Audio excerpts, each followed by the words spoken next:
Tarpaulin बिछाने जाता है या कोई केमिकल ट्रक है या सैंपलिंग के लिए जाता है, तो जब ट्रक के ऊपर चढ़ते हो हमको कुछ एंकरेज नहीं मिलता है। तो ये मेरा एक बाहर हॉरिजॉन्टल लाइफलाइन लग जाएगा, इसमें इस तरह का ट्रिपल ब्लॉक लगा दूंगा। इसकी हाइट 2 मीटर है, अगर आपकी हाइट बड़ी है तो ये 2 मीटर से लेके 20 मीटर तक अवेलेबल है। जैसी मेरी लेंथ उसके हिसाब से मैं इसका यूज़ कर सकता हूँ।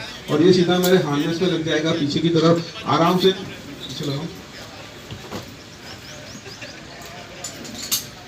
पीछे लगाने के बाद आराम से मुझे ट्रक के ऊपर मूवमेंट करना है, तो मेरे साथ आराम से ये मूवमेंट करता रहेगा। तो जहाँ पे भी मेरा फॉल होगा, जैसे ही मैं गिरूंगा तुरंत वहीं पे ये मुझे लॉक कर देगा। तो ट्रक के ऊपर आपको टारपोलिन बिछाने जाना है, कुछ भी बिछाने जाना है, तो इस तरह का हुक लगा के आप आराम से मूवमेंट कर सकते हो। सही, तो एक ही बार लगा दो, आराम से आप इसका यूज़ कर सकते हो। सेम वही चीज़, सपोज कोई मेरा चिमनी है या कोई लेडर है, उसके ऊपर मुझे कुछ क्लाइंब करना है, तो इस तरह का आपका जो लेडर होता है इसके ऊपर इस तरह का फॉल रेस्टर लग जाएगा। ये एलॉय एल्यूमिनियम का है, आपके साथ आराम से ऊपर जाएगा, आपके साथ आराम से नीचे आएगा, अपना चलता रहेगा। जहाँ पे भी आप गिरोगे तुरंत वहीं पे ही आपको लॉक कर देगा। ये आपके हार्नेस में सीधा ये वहीं पे लग जाएगा। सही, तो हार्नेस में लगा के आराम से आपके साथ ऊपर नीचे मूवमेंट करेगा। जहाँ भी आप गिरोगे तुरंत वहीं पे ये लॉक हो जाएगा।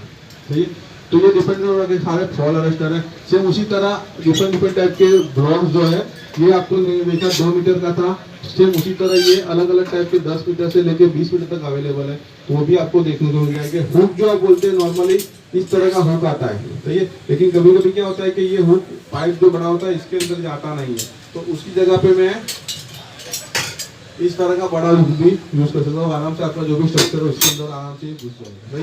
ये दोनों भी नहीं करना है तो एक अलग आता है, एलॉय एल्यूमिनियम का आता है, एकदम लाइट वेट के लिए। तो ये एलॉय एल्यूमिनियम का भी अवेलेबल है। तो जैसी मेरी एप्लीकेशन कोरोजन इश्यू ज़्यादा है या सी एरिया है, तो वहाँ पे मैं एलॉय एल्यूमिनियम का यूज कर सकता हूँ। तो जैसी एप्लीकेशन उसके हिसाब से डिफरेंट सारे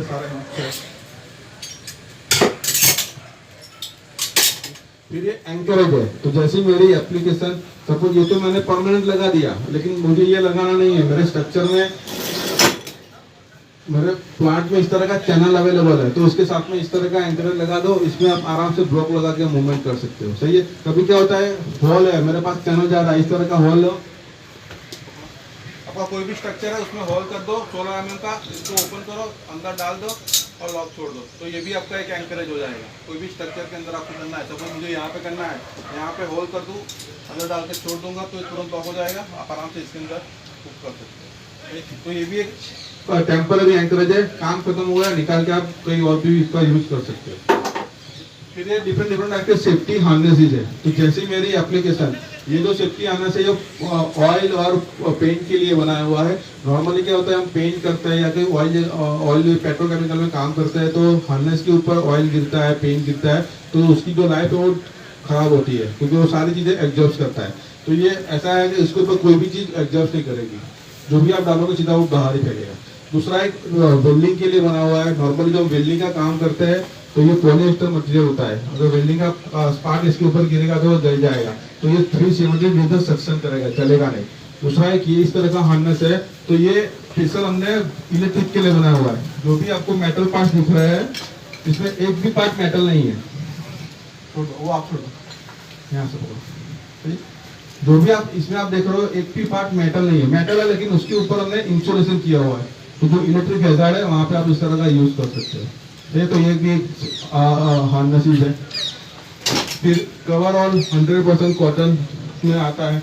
तो ये पैंट शर्ट में चाहिए तो पैंट शर्ट में भी अवेलेबल है, एफआर चाहिए तो एफआर में भी अवेलेबल है।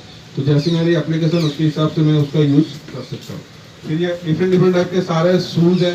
तो जैसी मेरी एप्लीकेशन हीट में काम करना है, ऑयल में काम करना है, स्पॉट वैरायटी में चाहिए, तो अलग अलग टाइप के शूज है। ये हीट के लिए बनाया हुआ है, जो सोल है नाइट्राइड आएगा, नॉर्मली जो पीयू है तो ये पीयू सोल आएगा। लाइट वेट चाहिए तो स्पॉट मॉडल में लाइट वेट भी है। तो ये इलेक्ट्रिक प्रॉपर्टी में चाहिए तो इलेक्ट्रिक प्रॉपर्टी में भी अवेलेबल है। जैसी मेरी एप्लीकेशन उसके हिसाब से डिफरेंट होकर सारे शूज है। सही, फिर ये डिफरेंट आपके सारे safety helmet.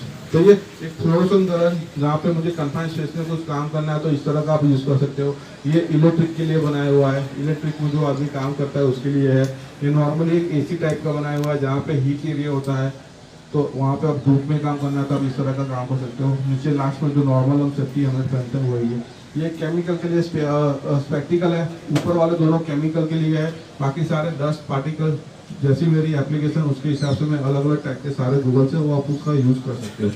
Facial welding shield चाहिए, विदाउट हेलमेट चाहिए तो विदाउट हेलमेट है, विथ हेलमेट चाहिए तो विथ हेलमेट भी अवेलेबल है। ऑटो ग्राइंडिंग करना है, कोई गैस कटिंग करना है उसके लिए डिफरेंट है, कटिंग करना है, ग्राइंडिंग करना है तो उसके लिए पूरा फेस शील्ड आता है, तो ये फेस शील्ड है। डिफरेंट डिफरेंट टाइप के year muffs, ear plug helmet के साथ में आते थे तो हेलमेट के साथ में चाहिए, अलग से चाहिए तो अलग से भी अवेलेबल है। ये कोटेड चाहिए तो इस तरह का कोटेड में भी अवेलेबल है। ये इसका डिस्पेंसर है, तो कुछ कोई ऐसी जगह पे जहाँ मुझे जैसे ही अंदर जाऊँगा तो मुझे प्लग का, ईयर प्लग का जरूरत पड़ेगी तो इस तरह का डिस्पेंसर लगा दो, आराम से इसके साथ आप यूज़ कर सकते हो। सेम उसी तरह डिफरेंट डिफरेंट टाइप के सारे मास्क हैं, सही है, पेंटिंग के लिए है, बिल्डिंग के लिए है, बाकी सारे FFP1, FFP2, FFP dust particle जैसे जैसे आप काम करते हो उसके लिए अलग अलग टाइप के मास्क हैं।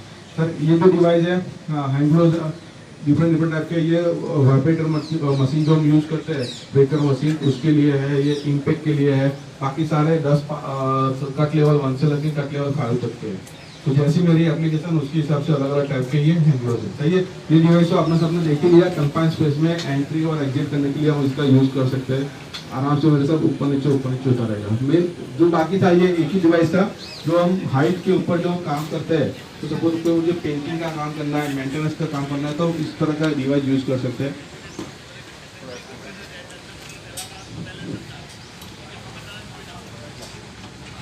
तो ये जो डिवाइस है इसको बोलते हैं डिसेंडर, ये सीधा मेरे कानून पे लग जाएगा यहाँ पे।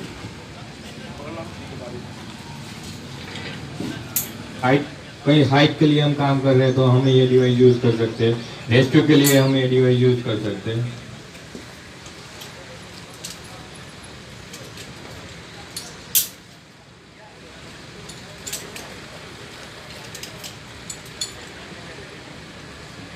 नॉर्मली अभी जैसे ही मैं इसके सहारे बैठूंगा तो मेरी पोजीशन जैसे मैं हवा में बैठा हूँ ऐसी हो जाएगी। मेरा टोटल लिमिट इसके ऊपर है, ये मेरा बैकअप डिवाइस है, उसमें भी बैकअप था, इसमें भी बैकअप है।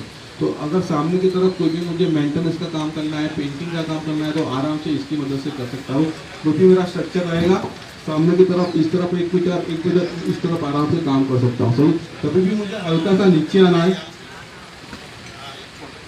हल्का सा जब भी मुझे नीचे आना है इसको हल्का हल्का दबाता रहूँगा, आराम से धीरे धीरे नीचे आता रहूँगा। अगर छोड़ दिया तो मैं वही का वही लॉक हो जाऊँगा।